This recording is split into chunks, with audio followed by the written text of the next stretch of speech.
మొదటి 4 వేళ్లు మాత్రమే తిమ్మిర్లుగా అనిపించడం, స్పర్శ తక్కువగా అనిపిస్తున్నాయా? నేను మీ consultant neuro physician doctor Krishnakant. So carpal tunnel syndrome అన్నది ఆర్థరైటిస్ ఉండే పేషెంట్స్ లో ఎక్కువగా చూస్తుంటాం. మిడిల్ ఏజ్ ఫీమేల్స్ లో వ్రిస్ట్ జాయింట్ ఏదైతే ఉందో, ఈ మణికట్టు దగ్గర ఎముకలు ఉంటాయి, దీన్ని కార్పల్ బోన్స్ అంటాం. ఈ బోన్స్ పై నుంచి సపోర్ట్ ఇవ్వడానికి లెగమెంట్స్ ఉంటాయి. ఈ బోన్ కి లెగమెంట్ కి మధ్య నుండి వెళ్లేదే మీడియన్ నర్వ్ అంటాం. ఎప్పుడైతే ఈ మీడియన్ నర్వ్ మీద ఒత్తిడి పడుతుందో, అంటే ఈ బోన్ కి లెగమెంట్ కి మధ్య నుండి పాస్ అయ్యే నరం ప్రెస్ అయిపోవడం జరుగుతుందో, అప్పుడు ఈ 4 ఏళ్లు స్పర్శ తగ్గినట్టుగా ఉండటం, తిమ్మిర్లు పట్టినట్టుగా ఉండటం, ఇలాంటి సిమ్టమ్స్ తో ఎక్కువ వస్తూ ఉంటారు. పర్టికులర్ గా పొద్దున లెగిసి తల కింద దిండు చేయి పెట్టుకొని లెగిసినప్పుడు మాకు ఇబ్బంది ఎక్కువ అవుతుంది. లేదు మజ్జిగ చేస్తూ ఉంటారు అలవాటు ఉన్నోళ్ళు, అలాంటి వాళ్ళకి కూడా ఈ ఇబ్బంది ఎక్కువగా కనిపిస్తుంటది. సో ఈ తిమ్మిర్లు, స్పర్శ తెలియకపోవడంతో పాటు కొంతమందికి బలం కూడా తగ్గిపోతుంది. ఆ బలం అన్నది తగ్గిపోయి చేతుల్లో నుంచి వస్తువులు జారిపోవడం కూడా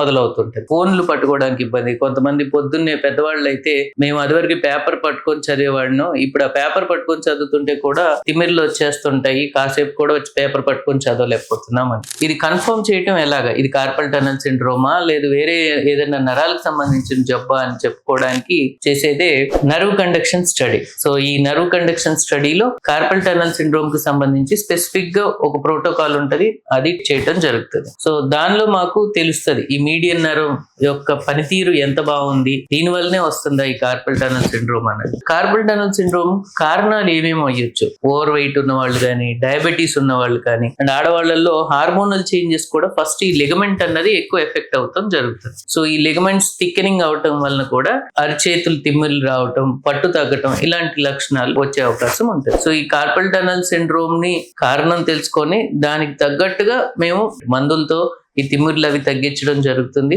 అండ్ వాళ్ళకి బలం తగ్గేంత సివియర్ గా కనుక వెళ్తూ ఉంటే అది సర్జరీకి ఇండికేషన్ అన్నమాట. అది చిన్న ఆపరేషన్. ఇక్కడ కార్పల్ టనల్ ఏదైతే ఈ టెండాన్ బిగుసుకుపోతాం అనేది, స్పేస్ అనేది ఏదైతే తగ్గుతుందో అది రిలీజ్ చేస్తే ప్రాబ్లం అంతా సాల్వ్ అవుతుంది. ఇంకొకటి ఫిజియోథెరపీ చెప్తాము, వాళ్ళకి హార్ట్ ఫోమెంటేషన్ చెప్తాము. మనం రొటీన్ గా చేసే డైలీ యాక్టివిటీస్ లో తీసుకోవాల్సిన జాగ్రత్త ఏంటంటే, చెయ్యి సర్ఫేస్, పర్టికులర్ ఈ సాఫ్ట్వేర్ ఇంజనీర్స్ కానీ రిపీటెడ్ గా హ్యాండ్ యూస్ చేసే పనులు ఏదైనా కానీ సిమ్టమ్స్ ఎప్పుడైనా మొదలైనప్పుడు ఫర్దర్ గా ప్రోగ్రెస్ గా అవ్వకుండా ఉండాలి అంటే బ్రెస్ట్ జాయింట్ మీద ఎక్కువ ట్రాక్షన్ పడకుండా ప్యారలల్ సర్ఫేస్ మీద స్మూత్ గా పెట్టుకున్నట్లయితే ఈ కార్పల్ టనల్ సిమ్టమ్స్ కోస్తా రిలీఫ్ అవుతుంది.